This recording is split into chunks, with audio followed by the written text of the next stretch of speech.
I want to thank you both for being here today on Figuring It Out. What are your guys' names? Great. I'm Felicia Sandler. Felicia. Tamra Grace Jones. Hello, Tamra. And you guys have just met a few minutes ago, right? Really, 2 minutes before we met you. Right? And you know what? We're all getting to know each other, the three of us. We're currently at a coffee shop, getting over caffeinated and enjoying the sun that has come to us in Boston. So I'm not sure if it was... Can you tell me what you guys do? Well, we have an NEC connection. That's the New England Conservatory. And I teach there. I teach music theory. And I'm a composer. So we have an NEC connection because a friend that I met doing a festival together, who was a student at NEC after I was there, connected us because he knows that I'm a singer who specializes in spirituals, which are the music that came out of the American slave trade. And so that is also a great interest to Felicia. So here we are. Wonderful. Tell me a little bit about how you got into spirituals. It is the music that I grew up with. Most of my childhood was in the American Southeast, and so it was always a part of my hymnody, a part of my children's church music, a part of everything. And unlike, I didn't find this out until I came to NEC and I was doing some research in the NEC library, that there is a whole camp of people who think that spirituals are actually white in origin. I literally almost threw the book across the room when I read that. And I was like, no. So I need to make sure that people know that we were always taught their origin story, and that made their significance that much more powerful. It kind of adds like a layer of meaning, and almost like, which I think, for me personally, I appreciate the story beneath things. That's why I love to cook, right? And it's not simply because I enjoy how tasty a meal is, because that is true. I do enjoy how tasty a meal is. But for me, what's far more meaningful is the fact that I discovered how to make this meal because I ended up watching an episode of Anthony Bourdain, Parts Unknown, 3 years ago, and I saw this beautiful Thai fisherman create this meal for his family. And when I think about that, that just puts a smile on my face, right? It's something far deeper when you understand the story of something, it becomes meaningful. Whether it be a book, whether it be a piece of music, whether it be anything, right? One of my favorite stories as a classical musician is like learning about the intricacies of Schumann and Brahms and Clara Schumann and that weird like love triangle that was going on there. There's a lot, right? It's so fascinating. Then when you listen to the the Brahms violin concerto and you hear that melody, and you also think there's so much more here, and there's so much more that we don't even know. And so I love stories, and that we will never know. Right? Yeah. That we will never know. Because there's so much that, like, there are things that you just don't write down or don't put in letters. But, or your journal even. Right. Yeah. Because it's too precious, it's too intimate even to yourself. But it is evident in music. Yeah. Felicia, so you're a composer, right? And I'm assuming you've been composing for a while. How has the process of composing a piece of music from inception to the end, how has that process changed for you over the years? Oh, gosh.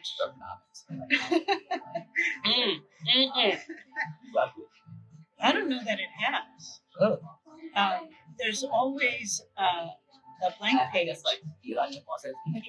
And my process has always been kind of emotional. So it's like I'm going in search of sounds that match something that I'm trying to express.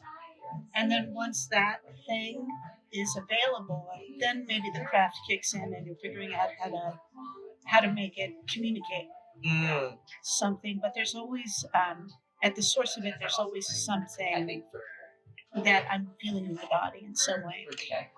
Is it sort of like you're working backwards, where there's a feeling or an emotion or an idea I'm trying to convey, and that's like the end. But bit by bit, you're kind of working backwards and finding the language or the music to communicate it. You could say that, but then if during the finding of the notes, Like, and then trying to put it into some shape might change what I thought it was initially. It emerges into something different. So I never put a title on anything until I'm done. I pass. I like that a lot. That's really interesting. What? I guess you'd be like, What? I don't like music. I guess what purpose? Just titling play in a piece of music. I as someone who I write a lot, right? So I think a lot about language and words. Originally, And I wonder if titles are kind of like I got a heated tonight.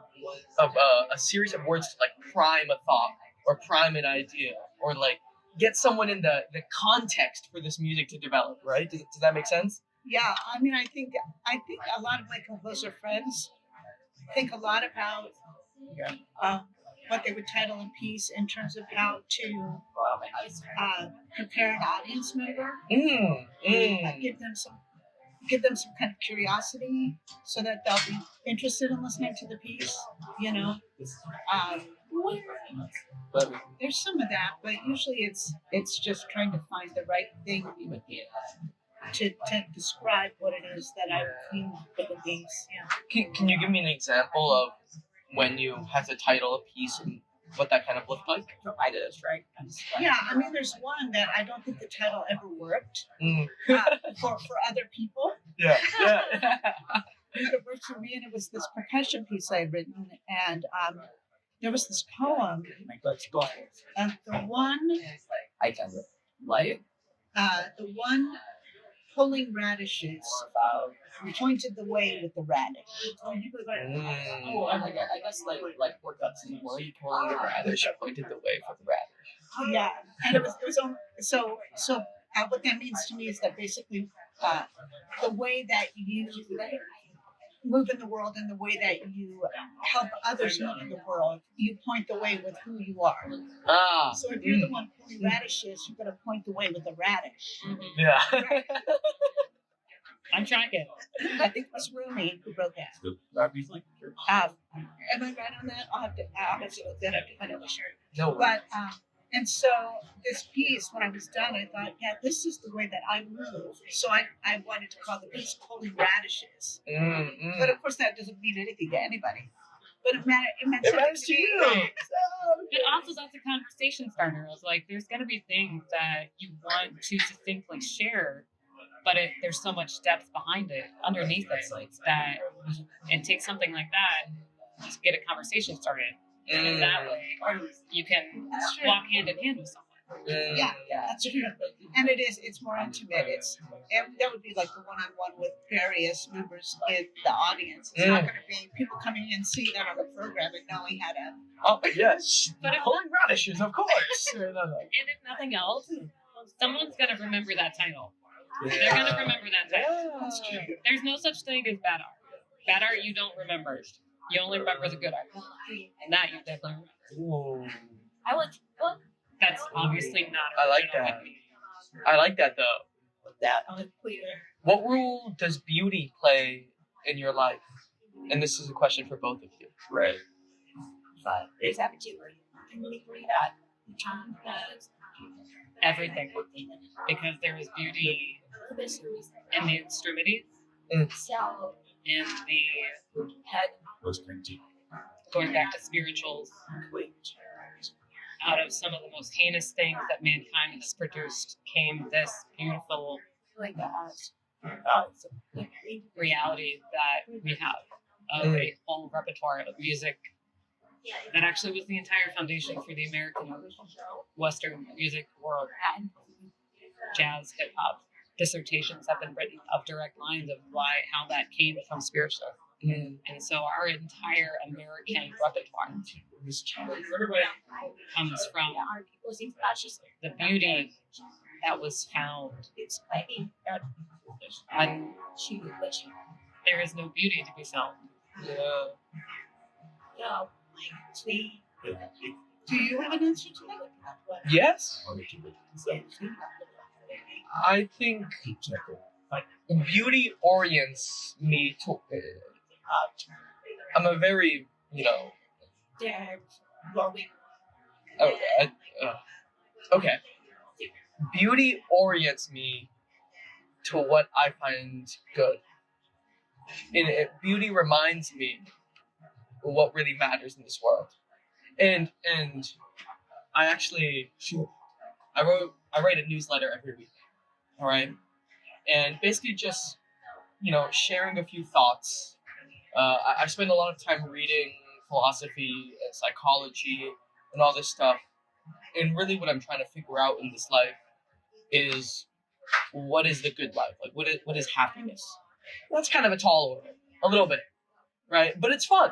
It's fun. It's like a daunting question, but it's fun to figure it out. So I share a few insights I've had over the past week, every week. And one insight I had recently, and I was just in Montreal, right, which is a beautiful city. Highly recommend if you guys have not been. But I was in a beautiful city. And, when people think about Montreal and the beauty that I could find in there, you think about, the grand architecture and the basilica in the city center, or the poutine you eat at 1 a.m, right? Like, there's so many things to find beautiful. But something that my friend texted me, and he was like, "You found this beautiful?" I was like, "Of course I did." And it was a Wi-Fi router. Right? And specifically, like, in a Wi-Fi router, at least this one in particular, I was staying in an Airbnb, right? And the Wi-Fi router right above the desk I was writing at, it had these ridges. See, like, It almost looked like little tiny mountains and valleys in these ridges. And I could imagine, like, the little dust mites that settled on this Wi-Fi router, looking up at each other, one on the top, one on the bottom, and saying, "Oh, hi, how's it going?" or I could see, there's also a lot of, like, circles and little holes in it, right? The utility of the holes is to dissipate heat, so the router doesn't overheat. But the way I looked at it, I said, I've never seen anything in nature that has so many tiny holes in a like, lined up right next to each other, right? I've never seen anything like that. But here it is in front of me on this Wi-Fi router, and there's a very, it's interesting because I've never seen this pattern before, right? And I can find beauty in that, or sometimes when I'm walking across the street and I see, you've probably experienced this being in Boston, I see, puke from the night before of some drunken college student, and I say, that college student had a good night, right? Or sometimes I'll see a squirrel running with a slice of pizza in its hand, going up a tree. And it's so, like, it's so odd and so weird and so, like, it just doesn't make sense. It's absurd. like, But there's something uniquely beautiful about it that if you can look at it and laugh or smile, it just, it like scratches my soul, like itches my soul in a way. And I think in that sense, beauty reminds me of the fragility of human life. and And I do contemplate death a lot. Not in a negative sense. Not in, like, oh no, but I contemplate death in the sense of I am going to leave this earth one day. And my friends will leave this earth one day, and my parents, and all that. So while I'm here on this tiny blue marble in the middle of a space of, in the middle of a sea of stars, if I could enjoy it and be grateful for it, so I guess it might play. then I could live a pretty good life. But it's like on. And that is in finding beauty in the everyday mundanity, such as a cup of black coffee, or the way these headphones are shaped. It kind of looks like Mickey Mouse or Minnie Mouse, right? Or the conversation that I'm having with two strangers at 3:35 p.m. on a Friday afternoon. And I just met you guys 15 minutes ago. Yeah. I think if we could find beauty in these things, our lives will be a lot more smiling. I think when French, So yeah, like, That was great. thanks. That's an amazing answer. yeah, Do you have an answer? They're similar. As you're talking, I was thinking of American Beauty, Mm. the flying trash idea. Not that you're, Yeah. not that what you're saying is flying trash. Yes. The idea that things that normally we don't look upon, like a router, Yeah. and something beautiful, but in a context, from a particular point of view, there's something beautiful about them. And I think that those moments are very healing. Oh, that's a very good word. That's such a good word for it. Healing. Yeah, because especially if you're in the middle of a lot of drama for the day, and then some little thing happens like that, and it's a yeah. It's general. I think in some ways it's the way that it takes me out of all these other things that are distractions ultimately to living my life. The way that takes me out of that is what makes it beautiful. It may not be that the thing itself is necessarily beautiful to me, but the fact that it's taken me from whatever place I was into another place that's less encumbered. There's something incredibly beautiful about that. It's almost like you're. I love fiction. I love fiction and fantasy novels, and I think it because it places you in a separate world. And I wonder if beauty kind of has a similar function, where it takes you out of the everyday humbug of your life, and drops you into this little special world of fantasticness and beauty and majesty, and you get a sip of it and just remind, yes, and your heart is just one more patch healed. Yeah. And it can be something, you can be looking at something beautiful or encountering something that you think is beautiful that can do that. But in this moment, what I'm kind of feeling is that the very act of being taken out of that place is the thing that is beautiful. Yeah. It's interesting. Can I give an example of how that came home to me? Like exactly what you're saying? Yes. Sunday night, my husband and I and two of our very dear friends who we live on the same house, but they're also musicians, which we just met as neighbors, which is random. It was wonderful. We went to go see Wanda Sykes in Providence. And that, first of all, it was my first live comedy show, and I laughed so hard I was trying to not be too loud for the person beside me. And all of us laughed so hard, and it's 2024, there's so much tension, period, no matter who you are, that release and that taking out of the context was such a beautiful reality that I could never pay enough money to Wanda Sykes for that experience. So that was, I just you can use that as a microcosm for your definition of beauty. Yeah. That's so gorgeous. Well, I'm into something. I think we're coming to a close. So I'll ask this: what is something that you've done that has put a smile on someone else's face in the past 24 hours? Here, like, I did so. And besides us, right here. Besides us. Yeah, you go first. So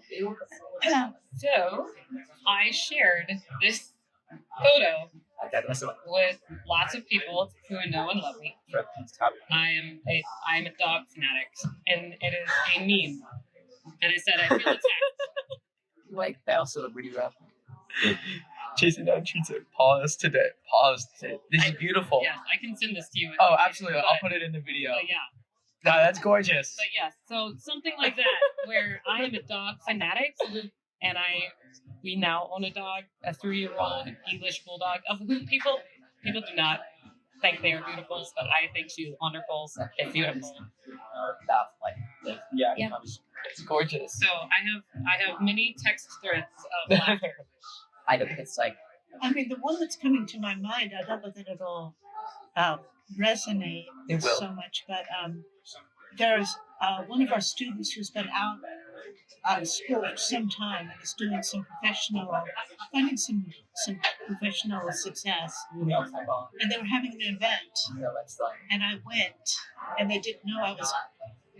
It's like having one of their old teachers come. She saw me and her face. It's like, oh my God, I can't believe you came to this event. Wow. And that made me happy. Yeah. That it made such a difference. So that's sweet. As a professional singer, I can tell you that there are probably tears of joy in your heart. Yeah. Maybe not externally, but In the heart. there is exuberance and jubilation. Thank you both so much for being here, for talking to a random stranger, and for sharing the beauty of spirituals, of composing music, and just talking freely and honestly. Thank you so much. Thank you. Thank you. Thank you, Armaan.